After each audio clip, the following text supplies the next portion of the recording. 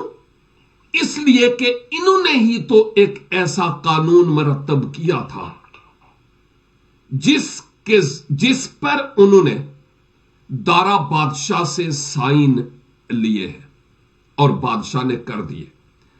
ذرا تھوڑی دیر ایک بات پر یہاں غور کیجئے گا کہ دارا بادشاہ نے، اگرچہ وہ دانیل کو پیار کرتا تھا، اپنی مملکت پر اس کو مختار بنانا چاہتا تھا، لیکن اب پرابلم یہ ہوئی کہ جس شخص پر تم اتنا اعتقاد کرتے ہو، جب اس کے خلاف یہ پلان بنایا گیا تو یہ تو نہیں بتایا گیا کہ یہ دانیل کے خلاف ہے،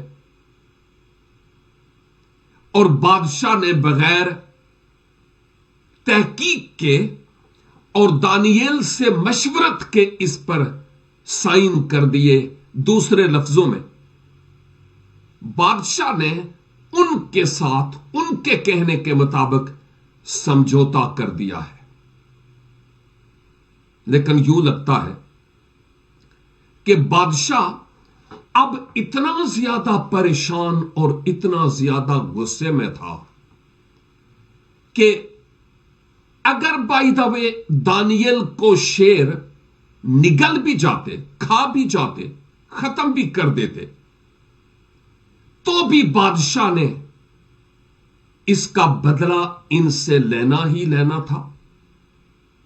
ان کو سزا ملنی ہی ملنی تھی، کیونکہ بادشاہ نہیں جانتا تھا کہ یہ میرے دوست جو بڑا ٹرسٹ وردی اور وفادار بندہ ہے، یہ اس کے برخلاف پلان بنایا گیا ہے۔ اور ہم یہ بھی جانتے ہیں، کلام مقدس میں بھی آیا ہے کہ جن لوگوں نے یہ پلان بنایا تھا دانیل کے خلاف، اب وہ خود اس گڑھے میں جا گرے۔ ہم جانتے ہیں نا کہ اکثر اوقات کہا جاتا ہے کہ جو دوسروں کے لیے گڑھا کھودتا ہے وہ اس گڑھے میں خود جا گرتا ہے۔ ایسا ہی نہیں ہوا؟ دانیل نے، ہم یہاں اس بات کو دیکھتے ہیں کہ اس کا خدا پر ایمان تھا، اور دانیل کا بچنا یہ ایک معجزہ تھا۔ اگر وہ امرا اور وزراء اور ناظم دانیل کو یہ بات کہتے کہ ہم تجھے شیروں کی ماند میں نہیں پڑنے دیں گے، پس اپنے یہوے خدا کا انکار کر دے، چھڑ پرا تینوں کی لوڑ پئی ہے، جان بچا۔ لیکن دانیل نے ان کے ساتھ کمپرومائز اور سمجھوتا نہیں کیا۔ دوسری طرف بادشاہ نے کمپرومائز کیا اور اس کے سبب سے پریشان اور نانا بھی ہوا، اور بہت سارے اپنے وزراء اور ناظموں کو اس نے لقمہ اجل بنا دیا، شیروں کی ماند میں ڈال کر۔ ایک لحاظ سے بڑی ابتری سی اس کی سلطنت میں پھیل گئی تھی۔ اور میں سمجھتا ہوں کہ بعض اوقات ہماری زندگی میں کئی ایسے مواقع آتے ہیں کہ ہم کوئی ڈیسیژن لیں، کوئی فیصلہ کریں،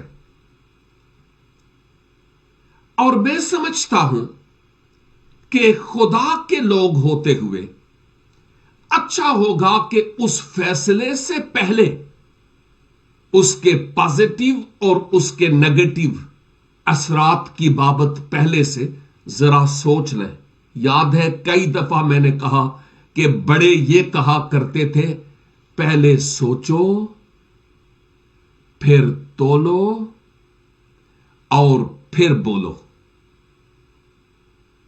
اور یہ بہت اچھا فارمولا ہے، لیکن ہمیں یہ فارمولا پتہ تو ہے، لیکن ہم اپنی زندگی میں اس کو لاگو نہیں کرتے.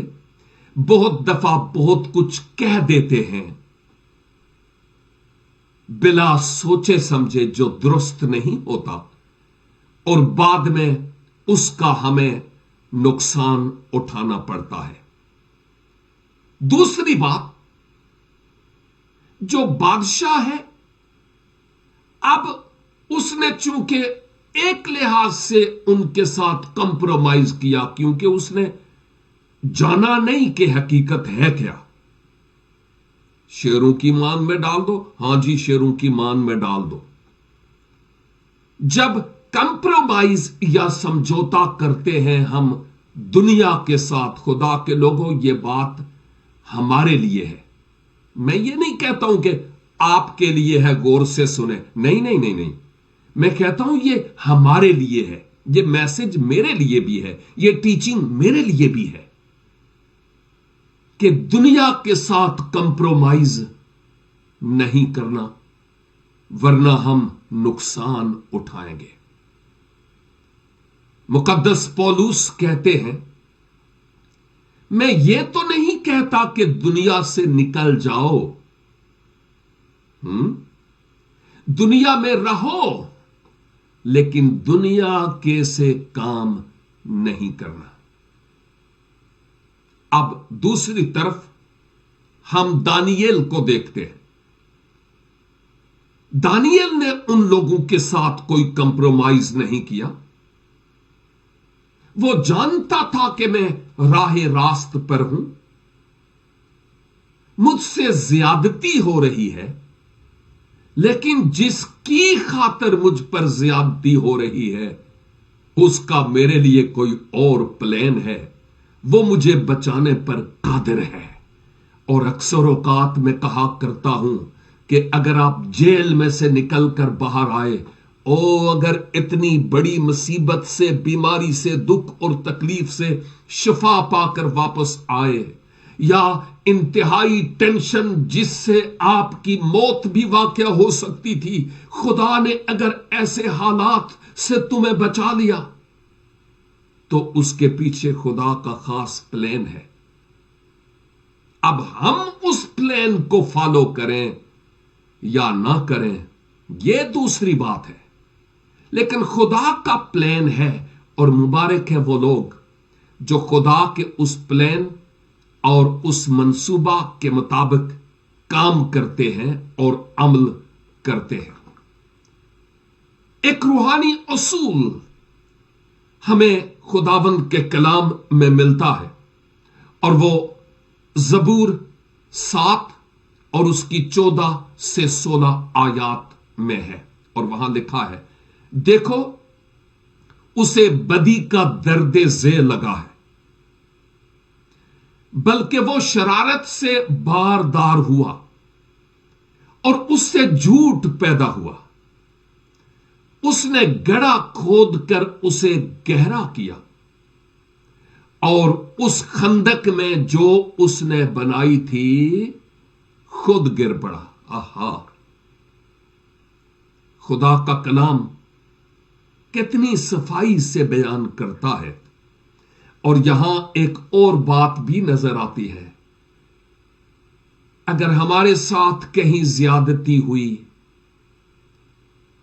کوئی ہمارے خلاف پلان بنایا، اور ہم یوں لگتا ہے کہ ہم مایوسی اور نا امیدی کی کھائی میں پڑے ہیں، تو یہ پیغام پھر کسی اور کے لیے نہیں ہے، میرے لیے اور آپ کے لیے ہے.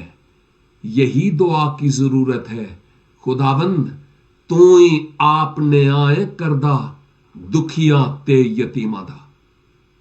اس بات کو ذہن نشین کرنے کی ضرورت ہے.